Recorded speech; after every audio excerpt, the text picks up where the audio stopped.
एक क्वेश्चन अच्छे से समझ लीजिए और उस पर आधारित जितना भी क्वेश्चन आए आप इसी प्रकार से उसे रगड़ दीजिए। हेलो गाइस, आज का टॉपिक है हमारा मैथ में लघु उत्तरीय प्रश्न को पढ़ेंगे। लघु उत्तरीय प्रश्न जो 1 से 30 तक हैं, ये 2023 का मॉडल सेट है। इसमें हम लघु उत्तरीय क्वेश्चन को सॉल्व करेंगे जो हमें परीक्षा में 2 अंक के पूछा जाता है। तो सबसे पहले 1 नंबर क्वेश्चन की ओर चलेंगे और उससे पूरे अच्छे से सॉल्व करेंगे। समय बहुत कम है, अगर आप कुछ भी पढ़े नहीं हैं तो इस चैनल से जुड़ जाइए, ये परीक्षा में किसी न किसी रूप में आपको मदद देगा। तो चलिए क्वेश्चन नंबर 1 की ओर चलते हैं। तो देखिए लघु उत्तरीय प्रश्न का क्वेश्चन नंबर 1 है, संख्याओं 72 और 120 का लसा यानी लघुत्तम समपवर्तक अभाज्य गुणनखंड विधि से ज्ञात करें। हमें ज्ञात करना है अभाज्य गुणनखंड विधि से। क्वेश्चन देखकर डरना नहीं है। तो सबसे पहले देखिए इसमें क्या क्या दिया है। इसमें संख्या दिया है, 2 संख्या दिया है और इसका लसा ज्ञात करना है। कौन सा विधि द्वारा? तो अभाज्य गुणनखंड विधि द्वारा। तो सबसे पहले आपको अभाज्य संख्या पता होना चाहिए, तभी तो अभाज्य गुणनखंड निकालिएगा। तो अभाज्य संख्या उसे कहते हैं जो एक और खुद से कटे, खुद से कटे या विभाजित हो जाए, उसे हम अभाज्य संख्या कहते हैं। जैसे में हो गया 2 है, इसमें भाग दीजिएगा 1 से, तो 2 बार में ये 1 से कट गया और 1 2 ही से कटेगा और 2 कटने वाला है, 2 और कुछ से कटने वाला है अंक। तो आप हमें कमेंट बॉक्स में इसका जवाब दे सकते हैं। 5, इसके अलावा है 7,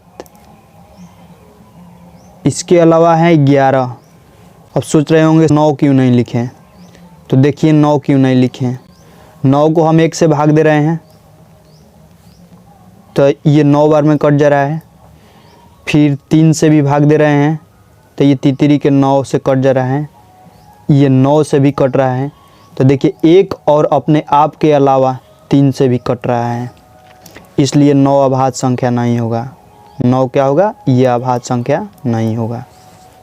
तो संख्या हमारा 2 दिया है, दोनों संख्या को लिखते हैं।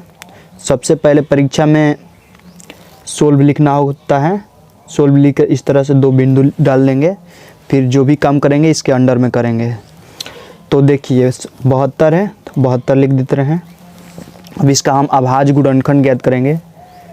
तो अभाज्य गुणनखंड के लिए इस तरह से हम कर देते हैं।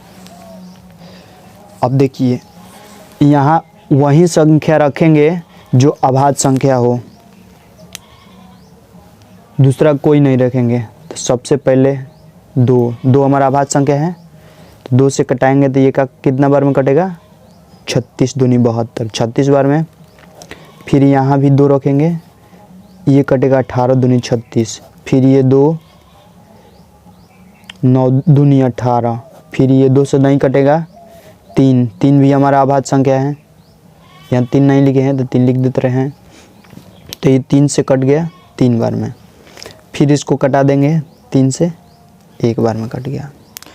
सेम इसी प्रकार 120 को निकालेंगे। 120 ले लेते हैं, 2 अभाज्य संख्या लेंगे तो ये कटेगा 60 बार में। फिर 2 ये 30 बार में हो जाएगा। फिर 2 ये हो जाएगा 15 बार में। ये तो कटेगा नहीं 2 से, तो 3 से कटाएंगे, 5 बार में कटेगा। 5 भी हमारा अभाज्य संख्या की लिस्ट में आता है, तो 5 से कटा देंगे 1।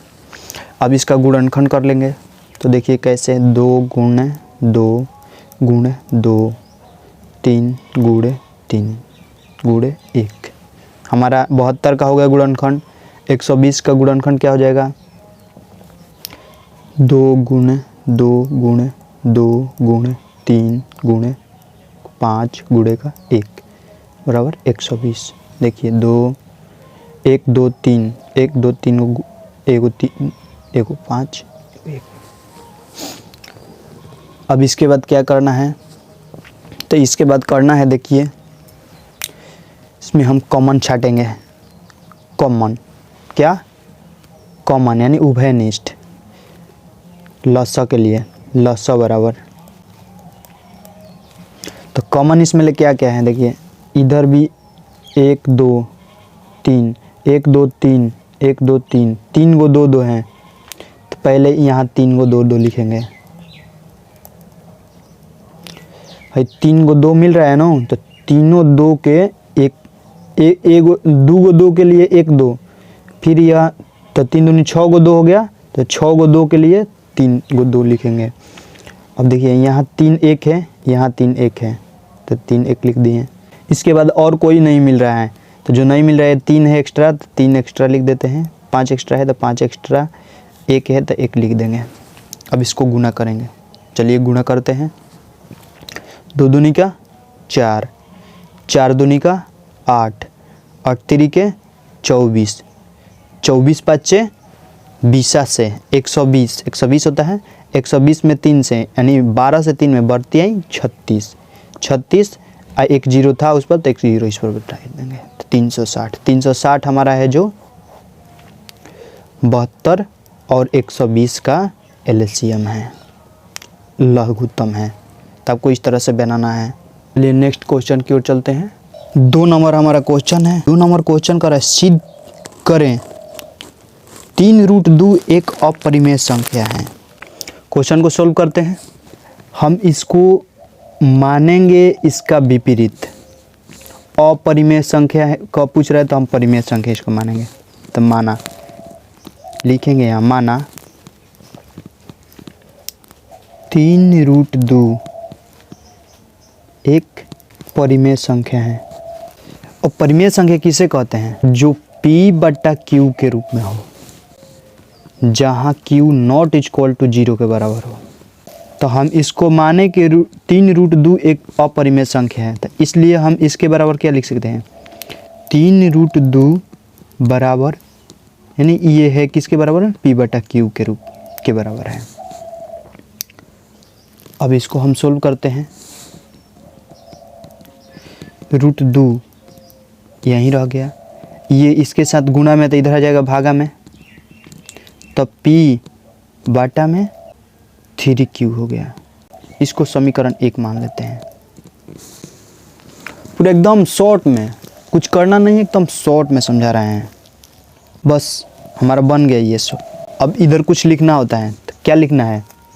ये तो हमारा परिमेय संख्या है, ये हमारा अपरिमेय संख्या है।